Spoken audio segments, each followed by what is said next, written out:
every attacks in the space this week, 11 Israelis dead. I think it's the deadliest space violence. We're trying to degrade Hamas's terrorist abilities, to degrade their will. Searching for other solutions for years. Each of which is determined to maintain Israel, its position. the fragile status quo of the city has been in the balance. Hey guys, so we're talking about the Israeli-Palestinian conflict today, but before we jump in, I want to be clear about a few things. One, this is a controversial issue, but for what it's worth, I really don't have a side that I'm on when it comes to this conflict. Frankly, I understand where both sides are coming from, but I also personally believe that both sides have done some things that are pretty messed up. Okay, that right there, that was messed up. 2, this is a short video, and we won't be able to cover every event that factors into this messy web of conflict. This issue will be necessarily way oversimplified, so check out the resources in the YouTube description to fill in some of the blanks. Let's jump in.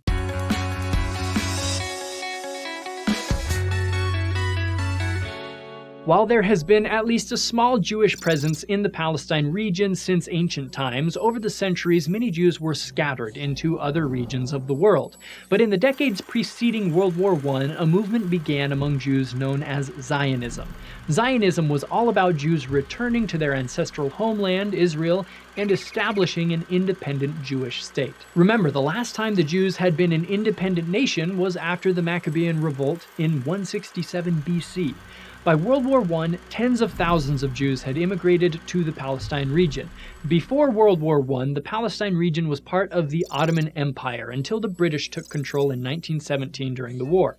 That same year, the British published something that Jews were quite excited about, the Balfour Declaration, which supported the establishment in Palestine of a national home for the Jewish people. But remember that Jews were not immigrating to empty land. Under the Ottomans, Palestine had been inhabited largely by Muslim Arabs for a few hundred years. The Jews viewed this as a return to their ancestral homeland. But from the Arab perspective, the Jewish people were sweeping in and taking control of their Arab homeland. So, opposed to an independent Jewish state, Arab leaders vied for an independent Arab state. After the war, the League of Nations mandated that the British should remain in control of Palestine until the people could govern themselves, and the League further supported the goal of creating a national home for Jews within Palestine. Jewish immigration to Palestine continued and was heightened by World War II as Jews fled Nazism in Europe. Tensions between Jews and Arabs continued to escalate, resulting in various clashes over the years. The British tried to satisfy the Arabs by limiting Jewish immigration, but that only made the Jews mad at the British and led to a whole lot of illegal immigration. The United Nations continued its efforts for peace. The British mandate would end in 1948, but after the British would pull out of the region, what would happen to Palestine? The British left that decision up to the newly founded United Nations. Towards the end of 1947, the UN decided to split up the land in Palestine, giving some land to an independent Jewish state and some land to an independent Arab state, with Jerusalem as an international zone. It was a two-state solution. Jewish leaders accepted the plan, Arab leaders did not, feeling that giving up any amount of land to the colonizing Jews was unfair. Nonetheless, UN Resolution 181 passed. It immediately sparked a civil war between Jews and Arabs, while the British largely stood back and let the factions fight it out. Just as the British mandate over Palestine expired in mid-May 1948, Jewish leaders declared Israel to be an independent state, tentatively composed of the land allotted to them by the UN. As a result, the Civil War expanded into an international war as surrounding Arab nations declared war on Israel. Israel won and ended up in possession of the land allotted to them by the UN, plus West Jerusalem and more than half of the land that had been allotted for the Arab state. The nation of Jordan came into power over the land known as the West Bank, and Egypt gained control of the Gaza Strip. Then, in 1967, the extremely short six-day war broke out between Israel and the surrounding Arab nations. Israel won again and gained control of the Sinai Peninsula, the Gaza Strip, the West Bank, the Golan Heights, and East Jerusalem. In 1979, Israel and Egypt agreed to a peace treaty. Egypt became the first Arab nation to officially recognize the State of Israel, and Israel gave them back the Sinai Peninsula, but continued to control the Gaza Strip.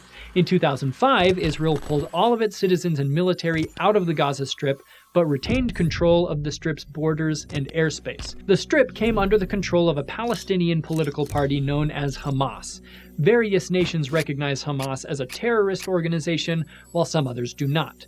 Meanwhile, after the Six-Day War, tensions continued to grow between Jews and Arabs as Israeli settlements began to increasingly pop up in the Israeli-occupied but Arab-inhabited West Bank. Some nations and organizations believe these settlements are illegal under international law. Israel disagrees. In 1995, the Oslo Accords divided the West Bank into areas A, B, and C. The Palestinian Authority, currently controlled by Hamas's rival political party Fatah, governs A, the PA and Israel share control of B, and Israel controls C. It's a very busy map. And in the middle of all this is the highly significant city Jerusalem. In the UN's original plan, Jerusalem was to belong to no one, but then Israel captured and effectively annexed West Jerusalem in 1948, and then later occupied East Jerusalem after the Six-Day War. Israel claims the entire city of Jerusalem as its capital city. This is, of course, contested by Palestinians.